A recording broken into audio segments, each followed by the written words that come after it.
Ladies and gentlemen, tonight's performance is about to begin. Hey, everybody, welcome to Speaking Freedom TV's The World of Sex. I am your host, Dr. Kaci, and today we have a special guest, Hannah. Hi. Honey, Man, I always do that. I am so sorry. I it's all apologize. good. I appreciate you for being on the show. Me too. I'm so excited, guys, to be on here because how often do you just get to spontaneously riff on my favorite topic in the world? Sex.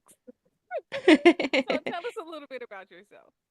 Sure. So I am a transformational Tantra, Taoism, sexuality, and sensuality coach. So I've run summits, I've done over 800 events, had thousands of clients, literally went around the world speaking about this topic. And I wasn't always a sex coach or a sensuality sexuality coach. I used to be a energy worker where I was able to unplug people from the matrix and basically remove all the triggers from an energetic level, which actually help people not sink into those behavioral patterns again.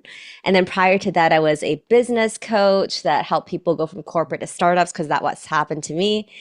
And then previous to that, I was in Ogilvy, a corporate marketing world. Right now, I travel around the world. I just came back from Thailand, Koh Phangan, for a month, and I'm going onwards to Raja Ampat for scuba diving next, and staying in Singapore for a while, and then towards the end of the year, heading to Hawaii for a month, and then Raja Ampat again because somehow diving is calling.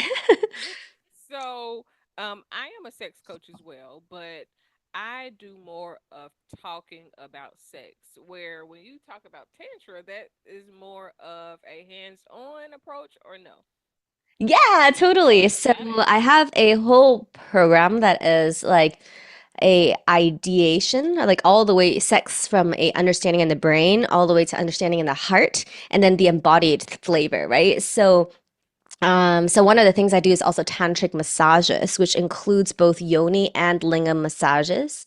And these are massages that open up all the energetic pathways that allow pleasure to flow through your body. Because sometimes when you're orgasming, you're clenching, and that clenching feeling is just like if you're sitting at a desk and you're having your shoulders rolled over in a bad posture. And so you Like can't I have right actually now. feel the energy flow through your spine, right? And so you need to like do the same thing to the inner walls of your vagina and the exterior and underneath your scrotum. So that's sort of a lot of the tantric massage in Thai massage tradition. It's called Kaci massage. That's the pelvic floor, the pubic region, and genital massage. It's therapeutic, so it's not meant for arousal. And then in Tantra, we also go into non ejaculatory orgasm as well as multiple orgasms, which is breath work. So my energy work background, which was also in like creating a lot of shamanic rituals, and we did like 800 over like meditative transformational breathwork events, which is based on holotropic and tetra breathwork. It's very similar to that breath pattern. You can think of it as like 10 count in, hold for 10 counts, 10 counts out. That type of breath pattern. That really helps with maintaining arousal for women who lose their arousal really easily during sex, or um, maintaining arousal and not going to the point of no return for men who or penis owners for those who have the tendency to love the feeling and then not be able to control the ejaculation. Oh, so, how did you transition from marketing to what you do now? Because you described a couple of different things that you did to transition here, and I love the progress because it's progress to go from corporate marketing to doing your own thing and helping people with the most taboo topic in the world. Yeah, so I was in corporate marketing, managing like I think five regional accounts for Asia. So it was like Thailand, Philippines, Indonesia, and a couple of different accounts for my client. Hmm. And, I've always grown up in an international lifestyle. So kind of growing up in Germany and China and Hong Kong and just like all over. And I thought to myself when I was back in Singapore after studying in California at university and graduating in like econ and politics and what is it, bio environment, that I was just kind of like, I really want to continue traveling and being in corporate marketing. Sometimes you get to travel when you're at a level that you're seeing your clients, and then in other times you're really stuck at the company.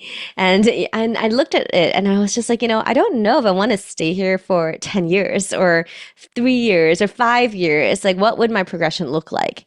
And I was selling servers at that time, and like computer servers. And I was like, as much as I love writing millions of emails on servers, I would also like to do something different with my life. And then I had an illness which was similar to bulimia, but not intentional. So I would throw up 10 times a day.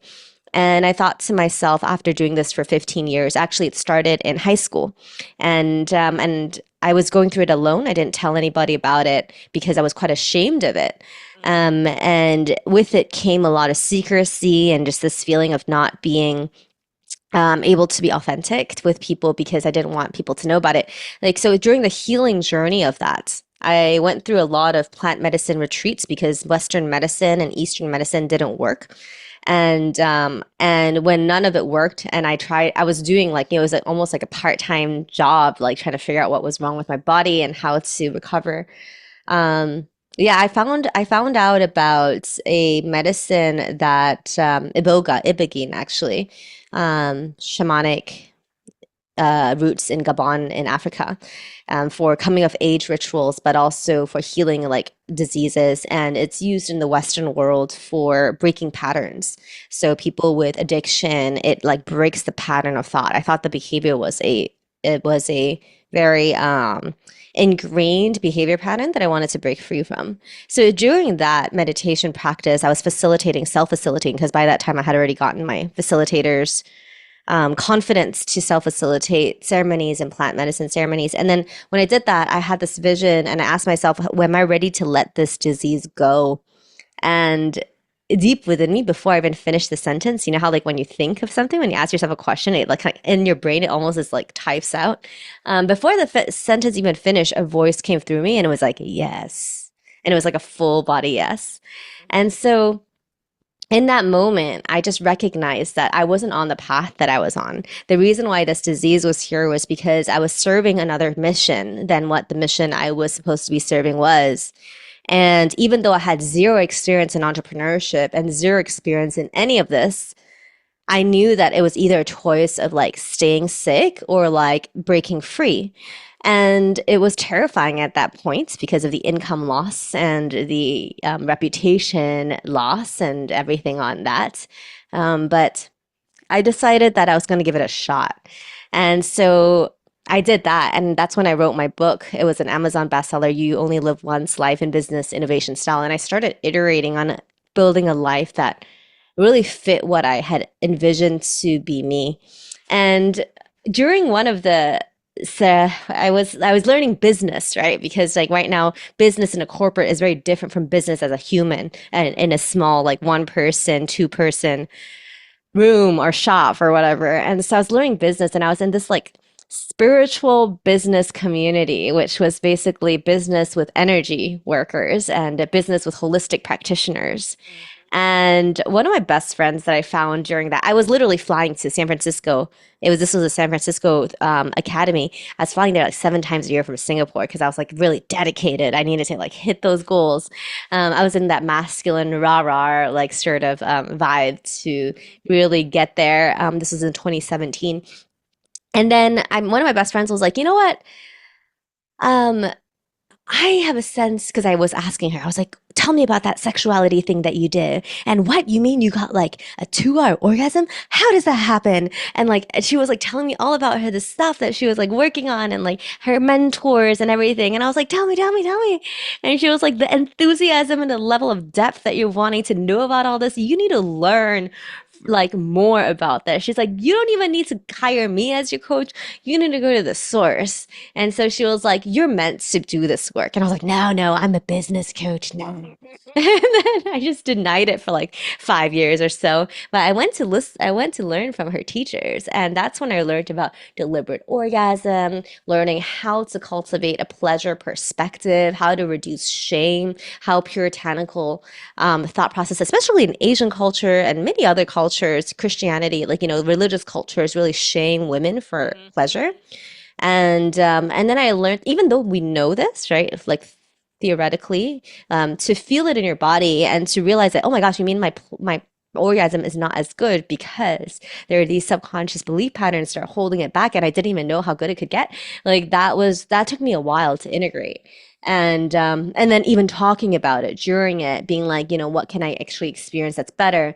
And then not responding to the dismissiveness of, the people who are involved in creating the orgasm with you and stuff like that. It's just like all these little tiny things. I thought, damn, like these are more healing and more concentrated in breakthroughs than any other topic could be. Like if you So were let to me break ask you a through a question. biz, yeah, go for it.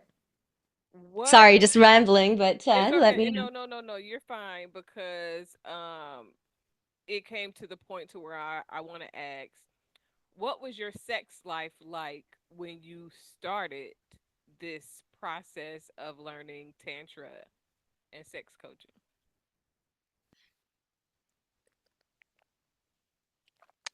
I think I was always like very adventurous, right? Mhm. So I was always like, I like new things. So I don't like the same thing over and over because it gets boring or it feels like I can predict it. And I like spontaneity and novelty and originality in the way that someone expresses love Mhm. verbally, emotionally, energetically. I've always dreamt about being met at every single level, but at that time, I was only able to find experiences that met me one or the other. And Mhm. so my sex life was hopeful.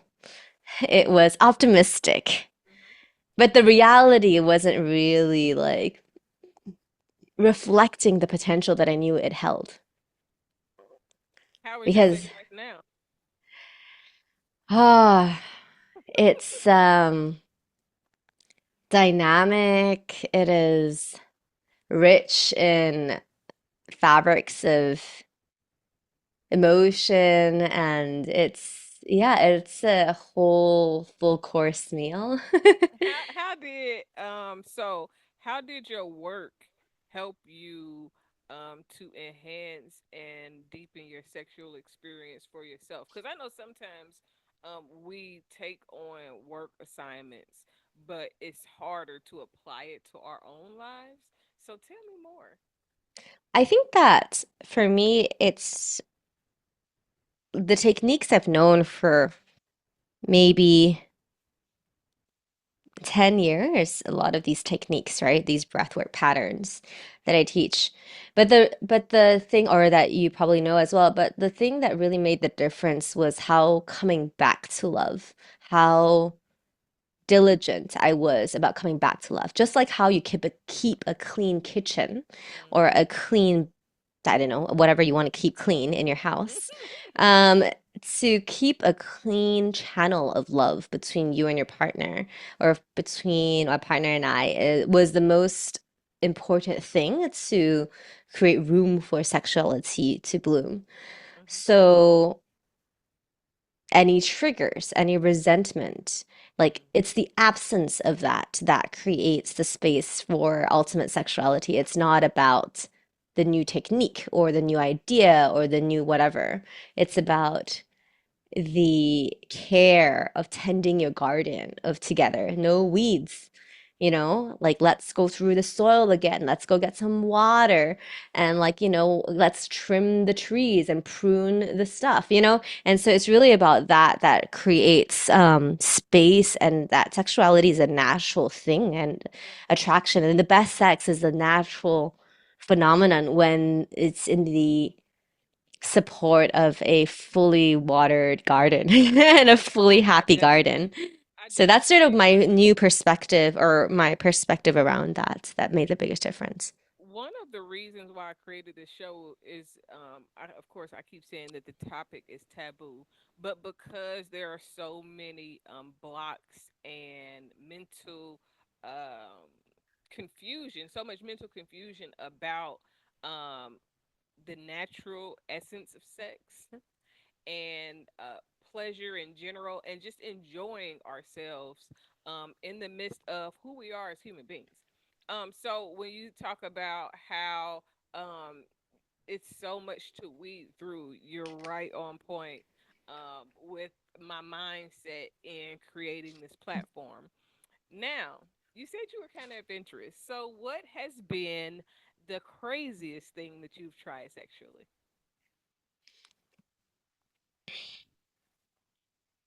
or your wildest fantasy? I think that I'm very interested in the topic of transcendental sex right now. Hmm. It's not something that I would say that I've fully gotten there Hmm. in a way that Explain a little I bit for our listeners so we understand what you're talking about.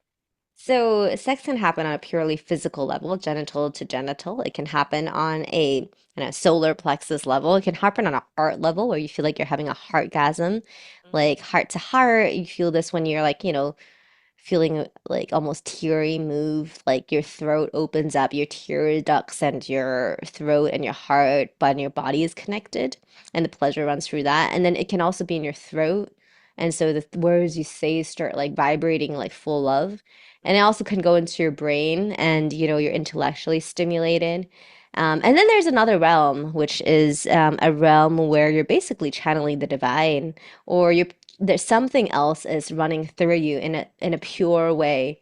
And some of my clients, I can get a lot of people to it, describe it as experiencing a space of pure love. Some people have visions. They see like golden, like a thick honey like a golden liquid like surround both them and their partner. Some people breathe differently. Some people hear sounds in this space. It's a almost a spiritual experience, or a hallucinogenic experience, you might say. And then for me, it's this space of where the no time exists, and pure love exists, and you're out of your ego, you're out of your identification as a human, you're really there to pure awareness, right? That meditative state. And I've experienced that many times, but the thing is, each time is different. And Hmm. so I feel like this is a place of infinite creation and infinite possibility. And I think that's the craziest part about it, or the most exciting part about it, is how it's so profound each time. And it's so delicious. And you come back from it into earth with so much fullness and care and joy. And you don't have to have intercourse for this, right? Like, this can be experienced in pure receiving of touch, like full presence of receiving a full, like non-erotic touch can be that space of liberation and that space of connectedness and oneness, and it can make you feel sexy and feel open and feel liberated. And so it's also dismantling the idea of sex as purely penetrative. Hmm. It can just be whatever shows you the most love in that moment. Yeah, it is. Sex is definitely more of a tool of expression, while there are the feelings that surround um coming to the moment of sex, the moment of pleasure, and it is a fine line often for people to understand how to create that type of pleasure without penetration and actual sexual connection. And so, what do you recommend people do to reach that state of pleasure um, prior to? booking an appointment with you?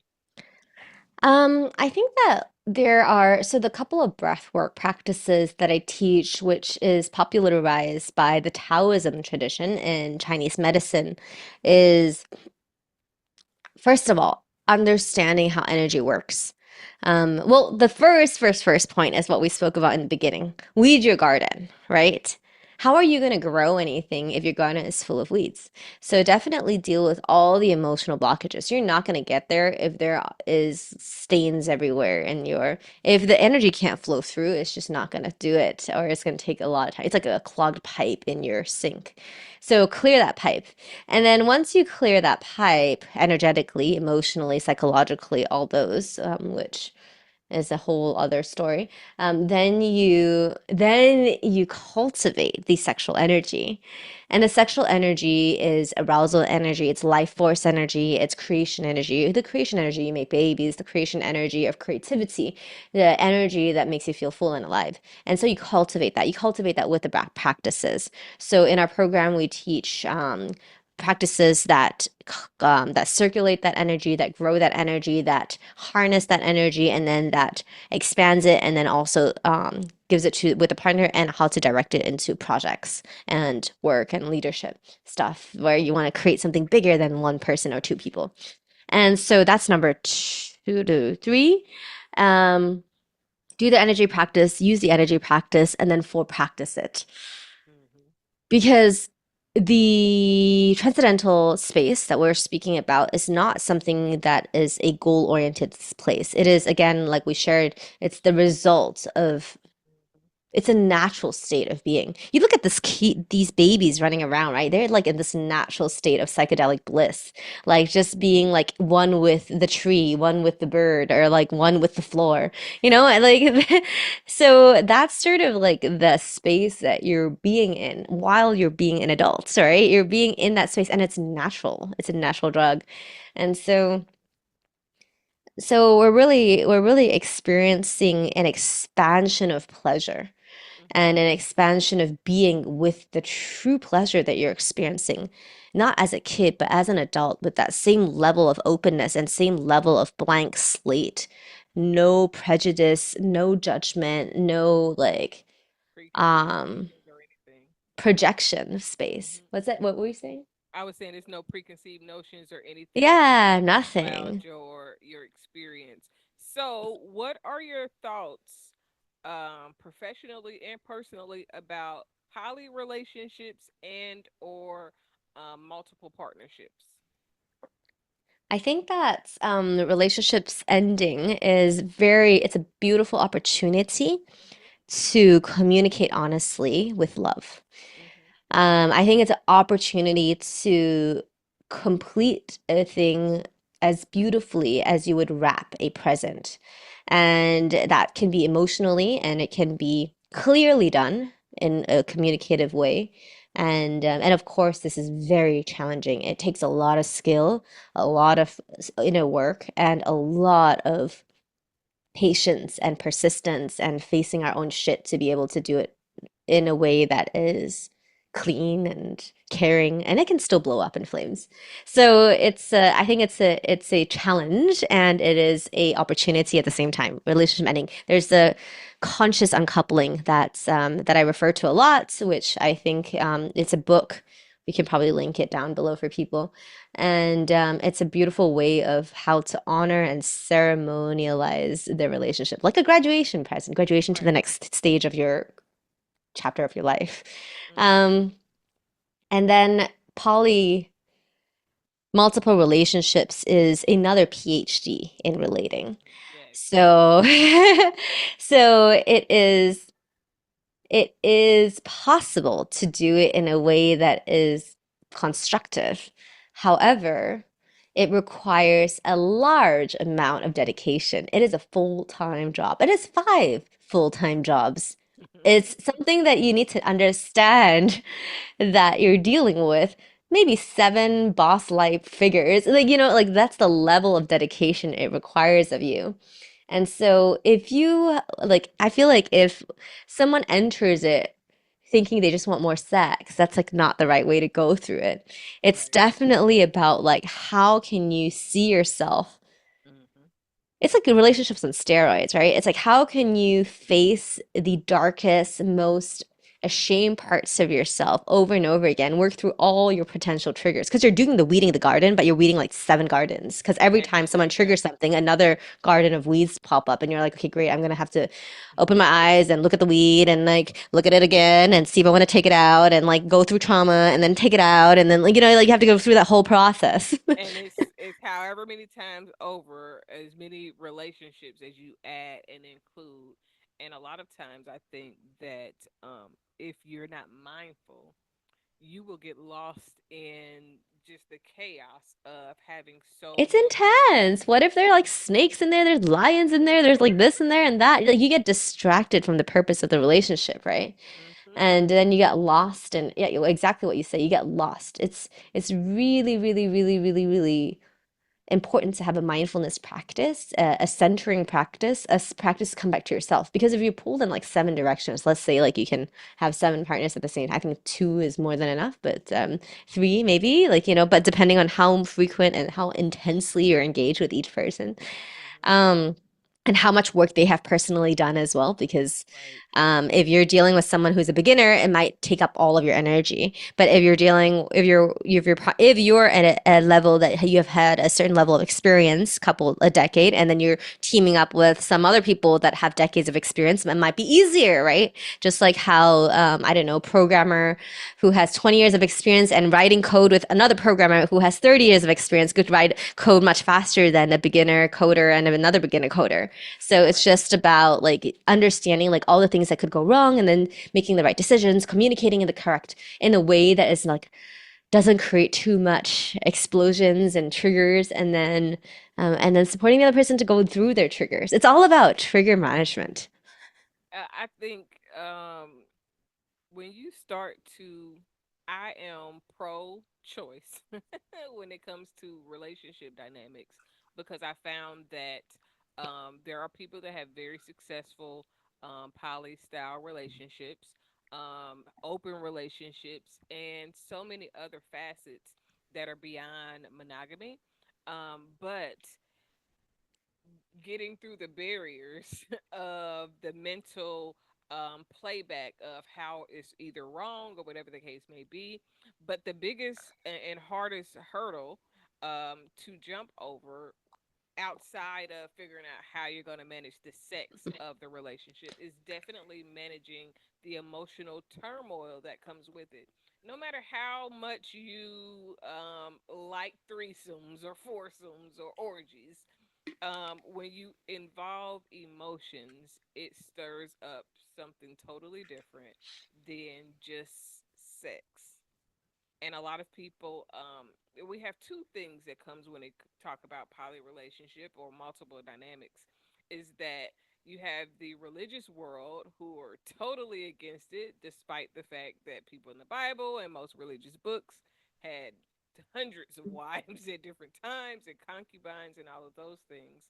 And then you have those who use it as a ploy to cheat, and oftentimes you get the extreme. It's very few that you find people that are right in the center and that have found the balance that they need in order to sustain a sexual, emotional, spiritual relationship with more than one person. It's very challenging. I feel like and I'm sure there are a lot of summits that bring all these success stories together so we can learn from them. And even if you are someone who's successful at it, your relationship is still a moving, dynamic relationship. Just because I may be successful in it this week might not mean that the next call something might not fall apart, right? And then you got to stay calm, do your breath work, listen openly, communicate your capacity, and see if you're ready to discuss like a crazy emotional conversation at this particular moment or like delay that, right? There's a lot of skill involved in like being self-aware. And then you also have to be aware of like, all your partners and all of their partners and their partners' partners and their partner. It's just Lord. like a chain of potential emotional blasts from every direction. And anyone that's out of the thing, if you're an empath, you can feel that. Yeah. And so it's like having just many moms, you know? Like they affect you without you wanting to. Or you could be cold and you could just be unaffected. And at the same time, it's just understanding that you're going to be working with complexity. You're going to be working with a lot of uncertainty. You're going to be working with a lot, like, there's this thing that I heard that I really, really liked about supremacy, the concept of supremacy culture, and how certainty is somehow in the capitalistic world deemed supreme over uncertainty, Mm-hmm. and how that isn't necessarily true, and to challenge that. Why are we so obsessed with certainty? Because it leads to profit, because these structures lead a certain linear way so that it can serve the capitalistic Mm-hmm. world. You know, why is uncertainty so threatening? Through the uncertainty of your spouse is going to leave you or stay or whatever, right? And so understanding our relationship with uncertainty, and uncertainty of whether this, you know, it's really interesting, and how to not let other people affect your joy and your outlook on life. I think it's a really fine balance how to do that without being obnoxiously self-centered, and still be compassionate and understanding, and still listen to other people and care about them, while also standing your own ground. It's not like I'm standing my own ground, therefore I'm the most egotistical biatch, you know? And like that's not really how it is either, because then you're not relating, you're just being solo, you know? And so when you're relating, it's like so important how to find that balance of like, this is me, this is you guys, this is all of us, and like, you know, doing that kind of stuff. It's a dance. And you're gonna step on toes for sure. So the people Definitely. pleasers, you know, it's gonna be challenging. Mm-hmm. What do you scratch whatever I was about to say? How important do you think sex is in a relationship, and does size matter? In a what? Does size matter? Oh, How important is sex in a relationship, and does size matter? if sex equals the I was asking my tantra teacher the other day, what does making love mean? Do you have one person and another person and you create love each person and then you create more love together? And is that making love? If sex equals making love, we're just assuming if sex equals making love. Sex could be like just genital penetration, right? But it could be also making love. Mm-hmm. Um, and then he said, no, actually, sex is about um, expressing the love that already is there. It's not creation. It's The experiencing. expression. Mm-hmm. Mm-hmm. Mm-hmm. And I like that idea. I was like, that's how you understand making love. It's not, you're not making love, you're just witnessing love. And so even the word making love is like, oh, we're trying to go for something, but no, we're actually being here.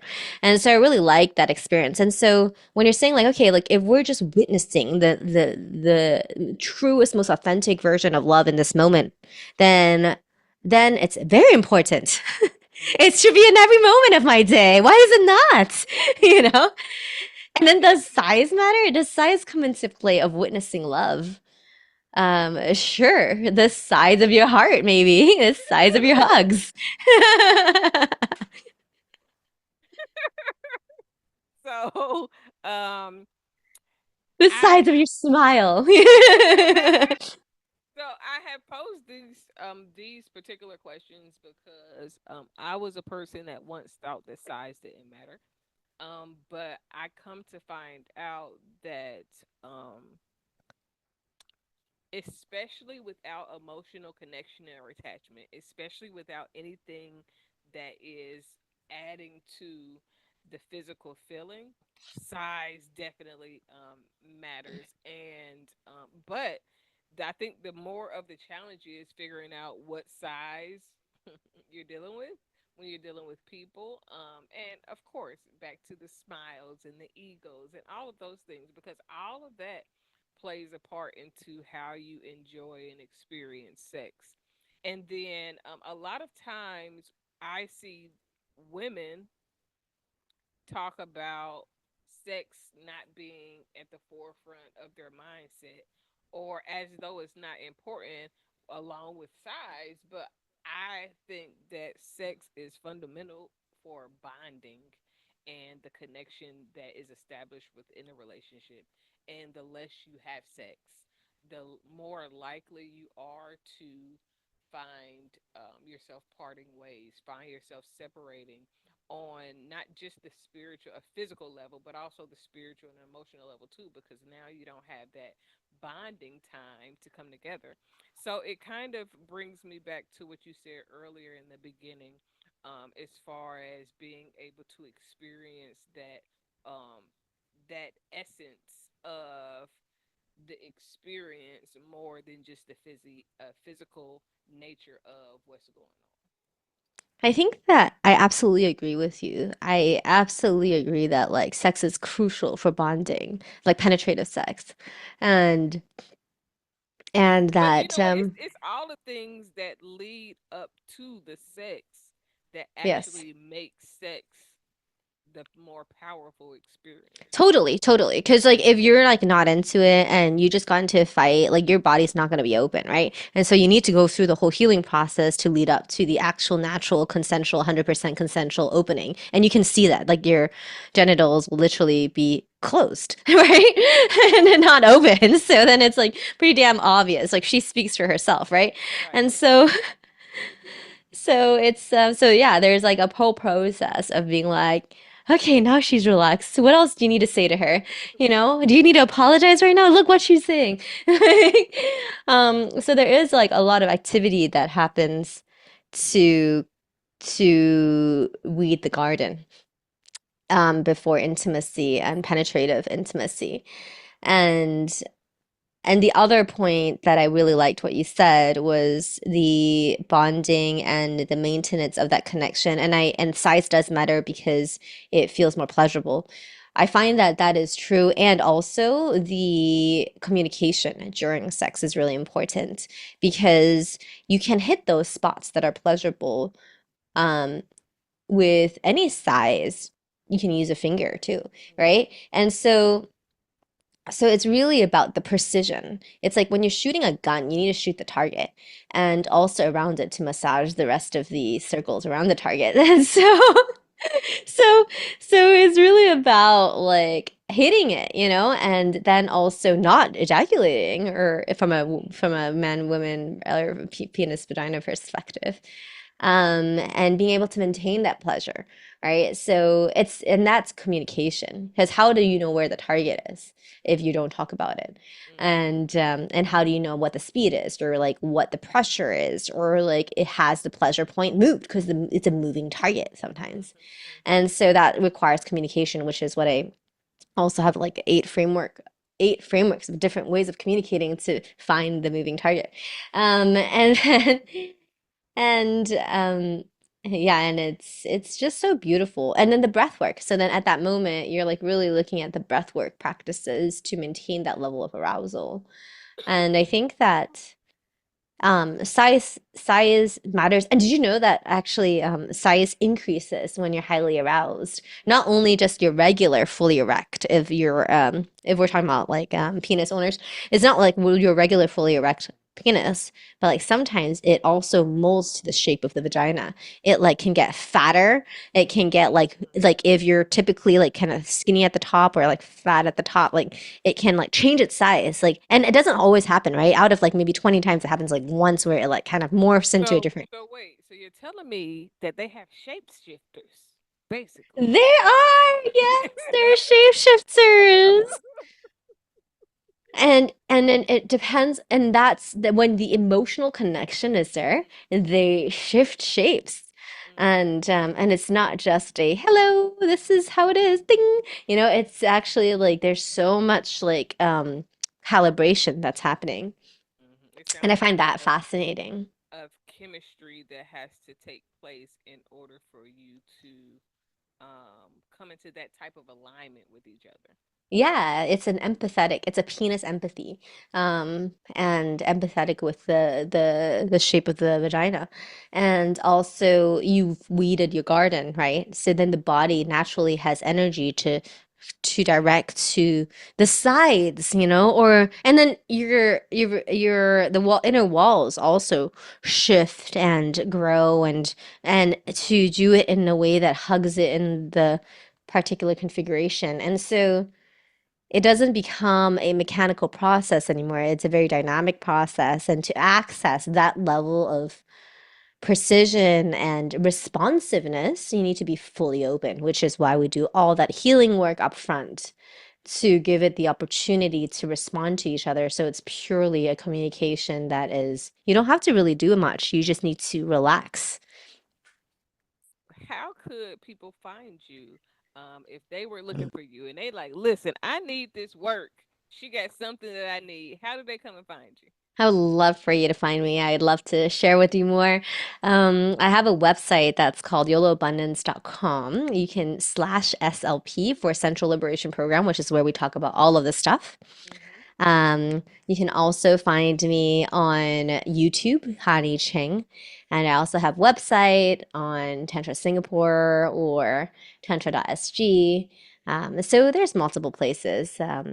And also we have a membership on yoga flows. Completely separate topic, but anyway, I mean, yes. all these things actually work together. To move the energy through your body, Yes. Yeah. That and to help you find the peace in the center so that you can give your all in those experiences. Be in community with people, right? I mean, the Central Liberation Program is being in community with people who are the first one is going through erotic flow, understanding what turns you on, what actually creates that energy flow. And then we have like clearing the blocks, which is what we talk about, weeding the garden. And then the third thing is like communication, which is the 8 frameworks. And then we have like expansion of love, which is non-ejaculatory orgasm, multiple orgasms, and just going through the whole process of each of those pieces and then practicing it with the audios and the videos and then sharing with each other like, oh, what you guys got? What experience do you have? And then that creates more support system for that journey before you make it like like your morning coffee thing.